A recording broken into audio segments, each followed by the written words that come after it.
वो लोग तो करते हैं बात बड़ी बड़ी,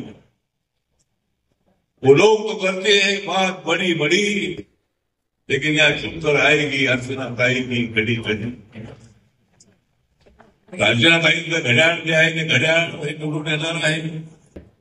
7 तारखेला आपल्याला त्यांना मतदान करायचं आहे, बटन दाबायचं आहे आपल्याला घड्याळाचं. आणि आम्ही सर्वजण आपले जे जिल्ह्यातले प्रश्न आहे,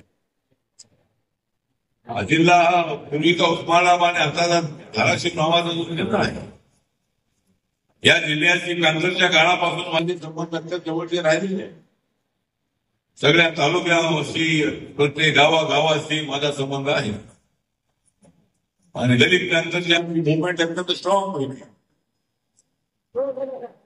दलित क्रांतीची मुवमेंट ही सर्वसामान्य माणसाला न्याय देण्यासाठी संघर्ष करणारी मुवमेंट होती.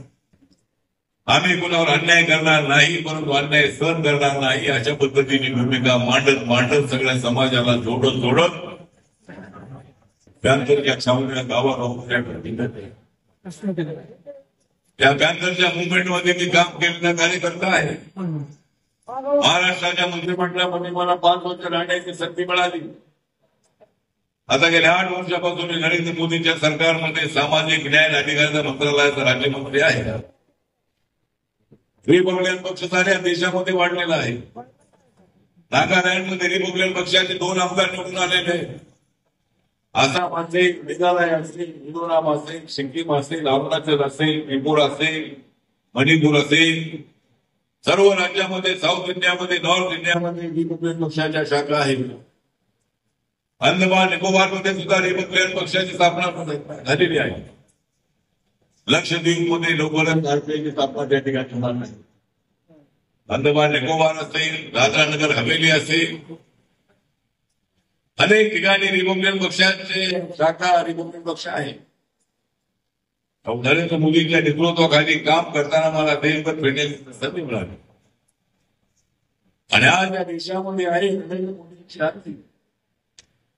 आज या देशामध्ये आहे गावागावामध्ये नरेंद्र मोदींची आरती. प्रधानमंत्री कसे बनतील राहुल गांधींना प्रधानमंत्री बनणं सध्याच्या परिस्थितीमध्ये शक्य नाही. जनता तुमच्यासोबत होती, काँग्रेसच्या सोबत एकेकाळामध्ये. आता जनतेने तुम्हाला सोडलेलं आहे.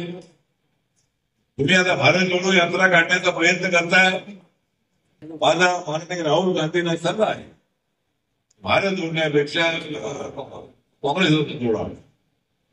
काँग्रेसमधून गेलेल्या लोकांना परत पक्ष वाढवा. भारत जोडण्यासाठी नरेंद्र मोदी समर्थ आहे. भारत जोडण्यासाठी आम्ही सगळे समर्थ आहोत. भारताला जोडणं ही आमची जबाबदारी आहे. आणि बाबासाहेब आंबेडकरांनी दिलेल्या संविधानातला भारत उभा करण्यासाठी आम्ही प्रयत्न करतो आहोत. आणि मी तुम्हाला सांगतो की या देशाचं संविधान कोणीच बदलू शकत नाही. या देशाचं संविधान बदलणार दलित समाजामध्ये, अल्पसंख्याकांमध्ये भ्रम निर्माण करण्याचा प्रयत्न या महाविकास आघाडीचा, या इंडिया आघाडीचा प्रयत्न आहे. मी तुम्हाला सांगतो या देशाचं संविधान कधीच बदलू शकत नाही. जर कोणी या देशाचं संविधान बदलण्याचा प्रयत्न केला, याद राखा, त्यांना या देशात राहण्याचा अधिकार नाही. त्यांना संविधान मान्य नाही. त्यांना मी एवढं सांगेन, चले जाओ. ज्या पद्धतीनं महात्मा गांधींनी 9 ऑगस्ट 1942 चले जाऊचा नारा दिला इंग्रजांसाठी आणि इंग्रजांना निघून गेले. या देशाचं संविधान त्याला मान्य आहे, त्याला या देशात राहण्याचा अधिकार आहे.